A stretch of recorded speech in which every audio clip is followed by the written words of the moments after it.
जय गुरुदेव, धन गुरुदेव, जय भीम, जय भारत। सूर्यभान चंद्रकांत जी का और जसवंत सिंह जी का बहुत बहुत धन्यवाद, जिन्होंने मुझे हौसला दिया। और ऐसे ही आपके हौसले की ज़रूरत है, हौसला देते रहो। और जिन साथियों ने मेरे चैनल को सब्सक्राइब किया, उनका भी मैं धन्यवाद करता हूँ, उनका भी बहुत बहुत धन्यवाद है। और साथियों से अनुरोध करता हूँ कि मेरे चैनल को सब्सक्राइब करें, वीडियो को शेयर ज़रूर कर दिया करो साथियों।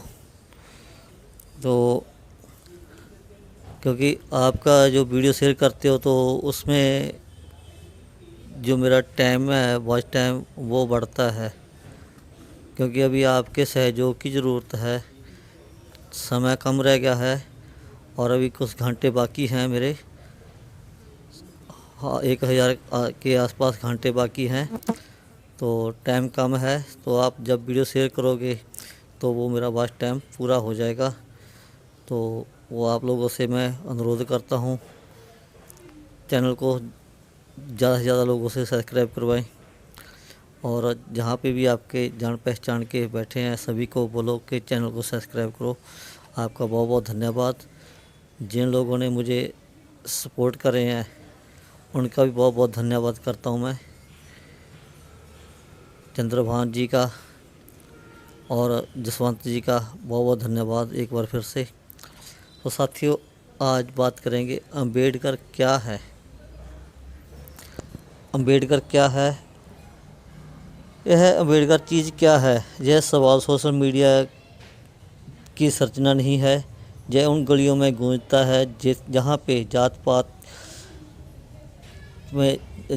की बहुत ज़्यादा आग लगी हुई है, आग से भी बेहतर है। यह वह चुप चुप में गूंजता है, जहाँ पे बहस नहीं होती। सिर्फ आँखों की संगड़ता हर बार एक नया सवाल खड़ा कर देती है। लोग कहते हैं हम लोग अंबेडकर को ज़बरदस्ती सर पे रख के घूम रहे हैं। कुछ लोग कह देते ना कि आप अंबेडकर जी को ज़बरदस्ती सर पे रख के घूम रहे हो। यह कहने वाला अंबेडकर को समझते नहीं और ना ही अपने आप को, इस देश को समझते हैं। सबसे मंदभागी समाज है कि जो अपने ही मसीहा क्रिस्म को भूल जाते हैं। हम एक बदकिस्मत देश में तब्दील हो गए। हाँ,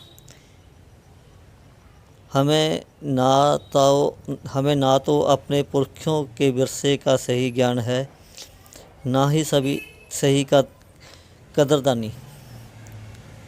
हमें अपने पुरखों की कुर्बानियाँ जो हैं उसके बारे में सही ज्ञान नहीं है। ये बात बिल्कुल सही लिखी है। क्योंकि अभी क्या है कि थोड़ा बोलने में भी कठिनाई होती है, समझ आता हूँ, सर में भी दर्द रहता है। तो समझ आता हूँ, आपसे समझ लेना, कोई बात इधर उधर हो जाए। कहा जाता है कि अंबेडकर जी ने ना तो कोई जेल काटी, ना ही लाठियाँ खाई। कि गांधी जी ने जेल काटी थी ना, और लाठियाँ भी खाई थी, इसीलिए बोलते हैं। ना तो जेल काटी है, ना ही लाठियाँ खाई हैं, ना ही क्रांति के नारे लगाए हैं। पर सोचो कि जाति से बड़ी कोई जेल नहीं, जाति से बड़ी कोई जेल भी नहीं है। वह जेल जिसमें ना तो लोहे की सलाखें होती हैं, ना ही ताले होते हैं, पर जन्म होते ही उम्र कैद की सज़ा हो जाती है। भीमराव अंबेडकर जी का जन्म उस जेल में हुआ उसी जेल में हुआ। एक महार के घर पे एक समाज का कुम्हार महार के घर समाज समाज में जहाँ पे पानी को छूना अपराध था, स्कूल जाना एक अपराध था, वैसे स्वयंमान एक कल्पना की तरह था। हम स्वयंमान भी नहीं रह सकते थे, वो भी कल्पना करते थे कि भी हमें इनके बराबरी कहीं मिल जाएगी। पर उन्होंने अंग्रेज़ों के विरुद्ध आंदोलन जथेबंद नहीं किया, ना ही बंदूक उठाई, ना ही हथियार। कलम, विचार और जीवंत असहमियत। उसने करीब करीब और फलों से कबीर जी और फूले जी से सीखा कि ਤੁਹਾਨੂੰ आपको कुलचरण वाली परंपरा के विरुद्ध बगावत करना आपका फ़र्ज है। उन्होंने बुद्ध धर्म की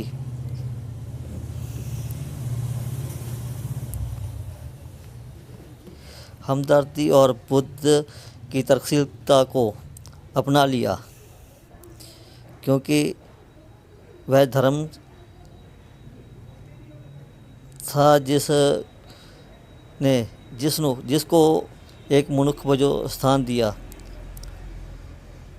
अंबेडकर किसी भी प्राणी, जात या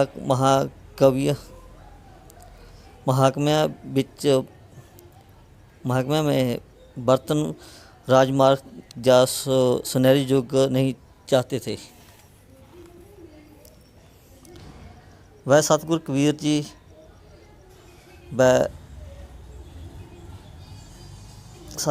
जी का अमर देशवा और सतगुरु रविदास जी का बेगमपुरा चाहते थे।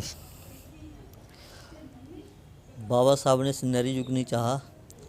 बाबा साहब ने जो बेगमपुरे की आज हम बात करते हैं, वो बात बाबा साहब ने भी बेगमपुरे की ही की है, क्योंकि बाबा साहब ने गुरु रविदास महाराज जी को, कबीर जी को पढ़ा, तभी उन्होंने को जो बेगमपुरे की बात रखी है उन्होंने समाज के बीच में, जहाँ एक अजिहा भारत जहाँ पे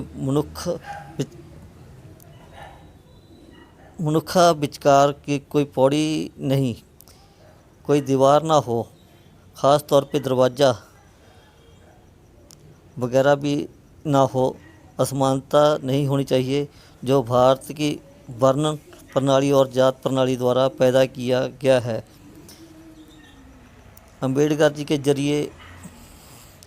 नज़रिए से वर्ण और जात पात असल में बेकार था, सिस्टम नहीं था। बेकार था, सिस्टम नहीं था। जब वह संविधान का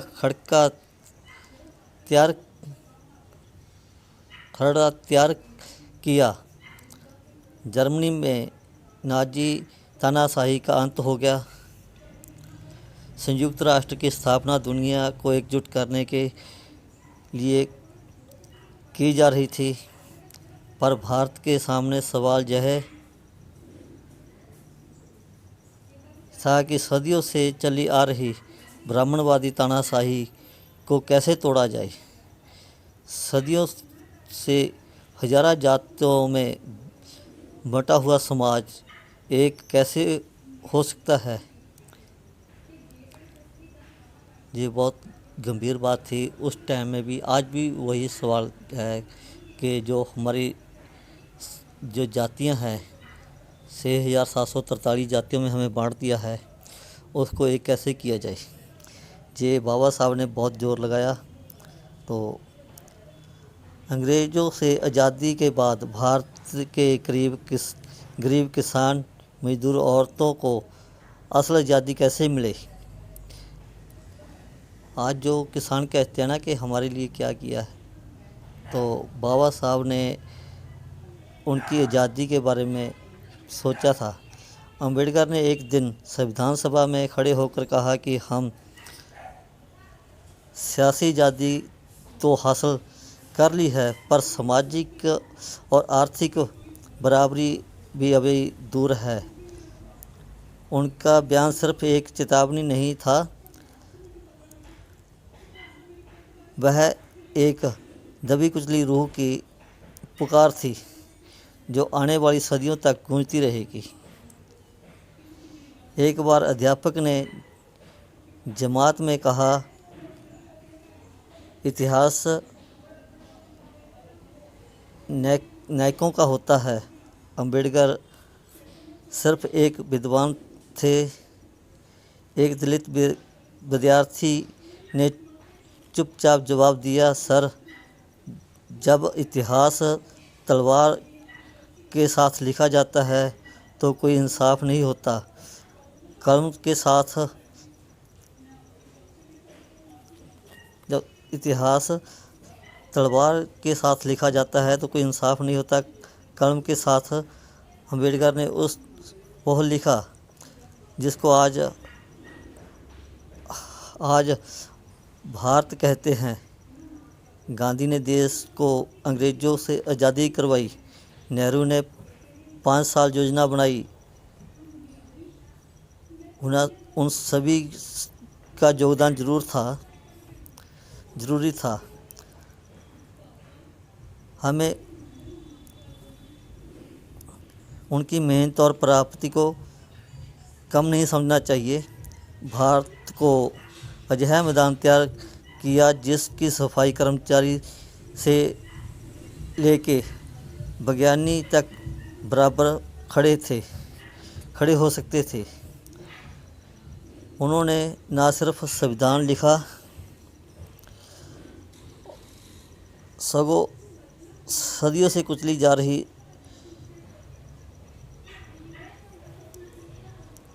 किसान रूप को और आकार भी दिया।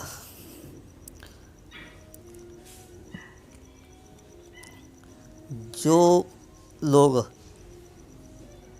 पहरावे सूट बूट में हाथ में किताब और उजिया चमकती आँखें को, तो साथियों अभी बोलने में तकलीफ़ हो रही है, बहुत कुछ है। तो आगे भी हम आपस में ऐसे ही बात करते रहेंगे। कृपया करके सभी से अनुरोध है कि यह ऐलान था कि असी देश और सभ्याचार पुराने बादशाह, किसान, मजदूर और हर तरह के कमाने वाले देश के नागरिक निम्रता हाँ और नहीं बोला जा रहा, क्षमा चाहता हूँ।